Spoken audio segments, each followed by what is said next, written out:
खुलुमबाय नायगिरि नोंथांमोन आं नोंथांमोननो बे भिडिअनि गेजेरजों 31 मे खालारनि जेनाखि PM मदिनि लाइभ प्रग्राम गरिब कल्याण सन्मिलन दा बेवहाय जोंनि चिरां जिल्लानि मानगोनां DCनि अर्गानाइज खालामनायावहाय धालिगाव टाउनशिपनि RCC क्लाबाव जेनाखि जथुम मेल जादोंमोन आरो बे जथुम मेलाव जोंनि चिरां जिल्लानिनो गोबां दाब दाब जायगानिफ्राय बाहागो लाफैदोंमोन बे प्रग्रामाव आरो लोगोसे बे प्रग्रामनि गेजेरजों PM मदिया मा पदक्षेप लादों हाबाफारी लादों बेखौ बेवहाय फोरमायनानै होनाय जादों।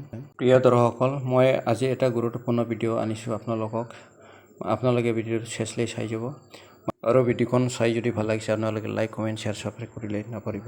মানে 31 তাৰিখ মে যিটো চিমলাৰ পৰা PM মদিয়ে যিটো লাইভ প্ৰগ্ৰাম কৰিছিলে তাতে গৰীব কল্যাণ সন্মিলন যিটো প্ৰগ্ৰাম আমাৰ মাননীয় DC চিৰাং জিলাৰ DC ডাঙৰীয়াৰ অৰ্গেনাইজাৰ যিটো টাউনশ্বিপ RCC ক্লাবৰ যিটো অৰ্গেনাইজ কৰিছিলে এখন মিটিঙত বিভিন্ন ডিপাৰ্টমেণ্টৰ ডিষ্ট্ৰিক্টৰ আণ্ডাৰত থকা অফিচাৰবিলাক অংশগ্ৰহণ কৰা হৈছে আৰু ছ'চিয়েল ৱাৰ্কাৰ আৰু MCLA EM টিকেটমানে অংশগ্ৰহণ কৰা হৈছে। এইখন লাইভ প্ৰগ্ৰামৰ জৰিয়তে মোদী ডাঙৰীয়াই বৰ্তমান সৰ্বভাৰতৰ যিটো গৰীব ফেমিলি একেটাৰ উন্নতিকৰণৰ आधुनिक इंफ्रास्ट्रक्चर से भी जुड़ रहा है।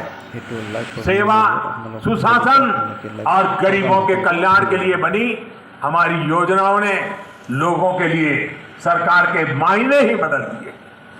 अब सरकार माई बाप नहीं है, वो वक्त चला गया। अब सरकार सेवक है, सेवक जनता जनार्दन की सेवक है। अब सरकार जीवन में दखल देने के लिए नहीं बल्कि जीवन को आसान बनाने के लिए काम कर रही है। बीते वर्षों में हम विकास की राजनीति को देश की मुख्य धारा में लाए। विकास की इसी आकांक्षा में लोग स्थिर सरकार चुन रहे हैं, डबल इंजन की सरकार चुन रहे हैं।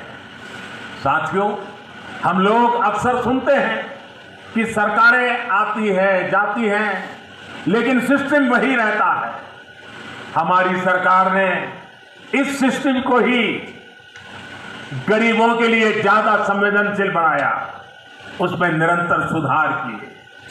PM आवास योजना हो, स्कॉलरशिप देना हो या फिर पेंशन योजनाएं, टेक्नोलॉजी की मदद से हमने भ्रष्टाचार का स्कोप कम से कम कर दिया।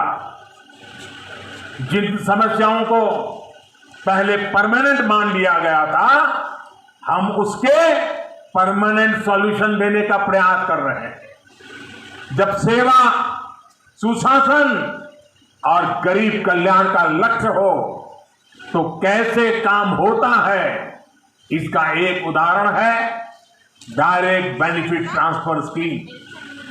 अभी मैं जो कह रहा था, DBT के माध्यम से, डायरेक्ट बेनिफिट स्कीम के माध्यम से 10 करोड़ से अधिक किसान परिवारों के बैंक खाते में सीधे 21,000 करोड़ रुपए ट्रांसफर हो गए। ये हमारे छोटे किसानों की सेवा के लिए है, उनके सम्मान की निधि है। बीते 8 साल में ऐसे ही DBT के जरिए हमने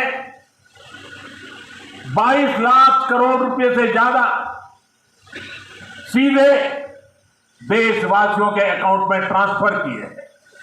और ऐसा नहीं हुआ कि 100 पैसा भेजा तो पहले 85 पैसा लापता हो जाता था।